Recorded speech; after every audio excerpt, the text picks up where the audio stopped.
الحمد لله وحده والصلاة والسلام على من لا نبي بعده أعوذ بالله السميع العليم من الشيطان الرجيم ولو أنهم فعلوا ما يوعظون به لكان خيرا لهم وأشد تثبيتا معزز حاضرین،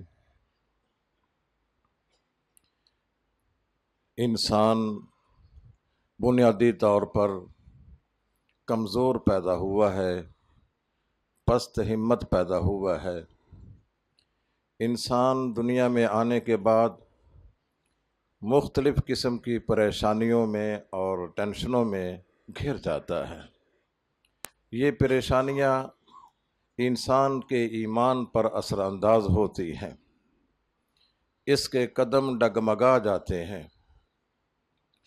رسول اللہ صلی اللہ علیہ وسلم اکثر یہ دعا پڑھا کرتے تھے، یا مقلب القلوب ثبت قلبی علی دینک، اے دلوں کے پھیرنے والے، میرے دل کو اپنے دین پر ثابت رکھ۔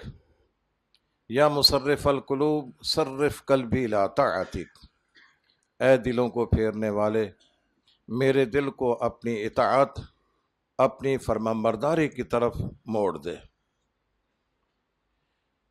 دلوں کا دین اسلام پر مضبوط رہنا، جم جانا، انسان کا مستقل مزاج رہنا، یہ بہت بڑی عظمت کی بات ہے۔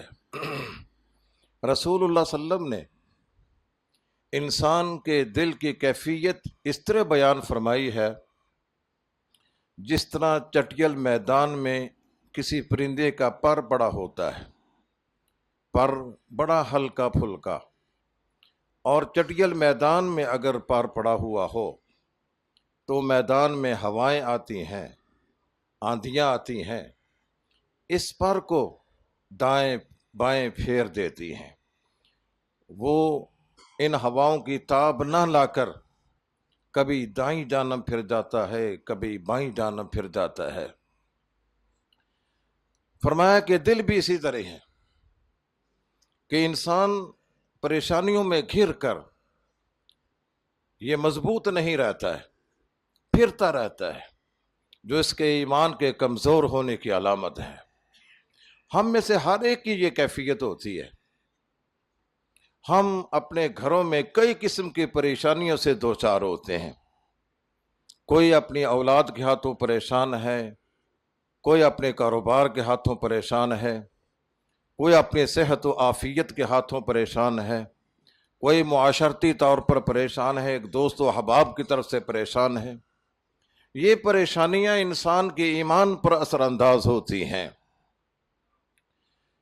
تو کیا وہ چیز ہے جس کی بنا پر انسان مضبوط رہے، اس کے ایمان میں کمزوری نہ آئے، وہ تزلزل کا شکار نہ ہو؟ اس آیت کریمہ میں اللہ تعالیٰ نے اس کا علاج بتلایا ہے۔ وَلَوْ أَنَّهُمْ فَعَلُوا مَا يُوعَظُونَ بِهِ، اگر انسان اس چیز کو عمل میں لے آئے جس کی اسے واعظ کی جاتی ہے، نصیحت کی جاتی ہے۔ ہم لوگ درس سنتے ہیں، سیمینار سنتے ہیں، خطبات سنتے ہیں، سیرت کے پروگرام سنتے ہیں، کانفرنسیں ہوتی ہیں، جلسے ہوتے ہیں، لیکن کیفیت یہ ہوتی ہے کہ ہم ان پروگراموں کو سننے کے بعد جو قرآن و حدیث پر مبنی باتیں ہوتی ہیں وہ ہمارے کانوں سے ٹکراتی ہیں اور فضا میں تحلیل ہو جاتی ہیں، وہ ہمارے دل میں نہیں اترتی ہیں۔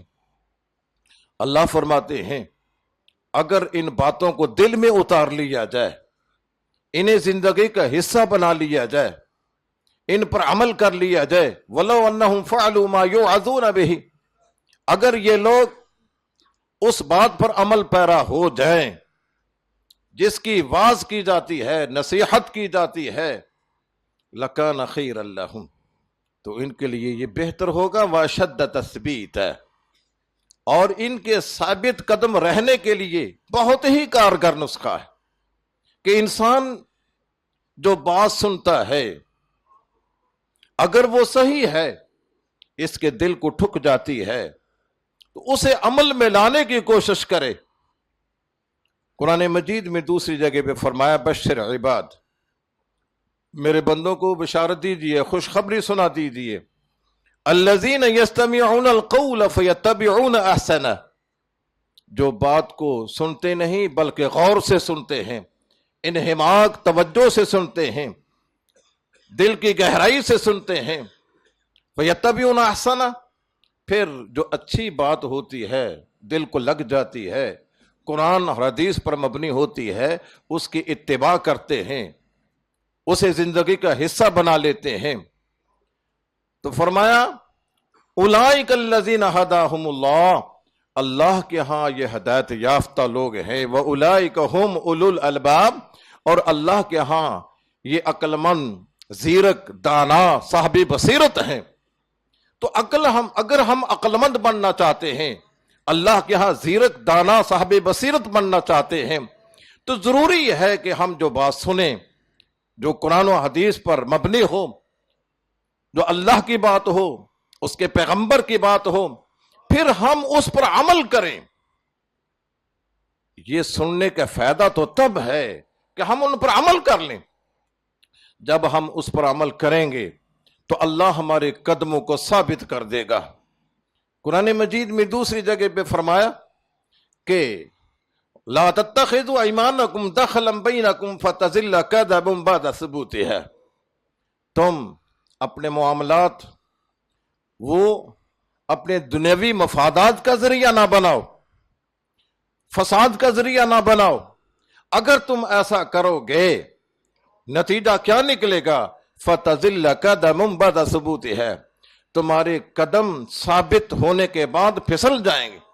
یہ دعا قرآن کریم کی ہے، ربنا لا تزغ قلوبنا بعد اذ ہدیتنا، اللہ جب تو نے ہمیں ہدایت دے دی ہے پھر ہمارے دلوں کو ٹیڑھا نہ کرنا، ان میں کوئی ٹیڑھا پن نہ آئے۔ بہت بڑی یہ بات ہے کہ انسان کا دل سیدھا ہونے کے بعد ٹیڑھا ہو جائے۔ تو بھائیو یہ بات ذہن میں رکھ لیں، اگر ہم اپنے دل کو مضبوط رکھنا چاہتے ہیں، ثابت قدم رہنا چاہتے ہیں، مستقل مزاج رہنا چاہتے ہیں، تو قرآن کریم نے ایک ہی حل بتلایا ہے، وَلَوْ أَنَّهُمْ فَعَلُوا مَا يُوعَظُونَ بِهِ، جو آپ کو قرآن کی بات ملتی ہے، حدیث کی بات ملتی ہے، ہر چیز کو قربان کر دیں اس پر عمل کرنے کے لیے، اللہ دنیا میں بھی آپ کو نعمتیں دے گا اور آخرت میں بھی آپ کو نعمتیں عطا فرمائے گا۔ یہ تجربے میں آپ کریں، عمل میں لائیں، پھر دیکھیں کہ اللہ کی رحمت کس طرح آپ کے شامل حال ہوتی ہے۔ یہ پریشانیوں کا بھی مداوع ہے، ٹینشنوں کا بھی علاج ہے۔ اگر انسان قرآن و حدیث کی تعلیمات پر عمل کر لے تو یہ کوئی چیز آپ کے ایمان کو متزلزل نہیں کر سکتی۔ اللہ ہمیں عمل کی توفیق عطا فرمائے۔ وَأَقُولُ قَوْلِي هَذَا وَآخِرُ دَعْوَانَا الْحَمْدُ لِلَّهِ رَبِّ الْعَالَمِينَ۔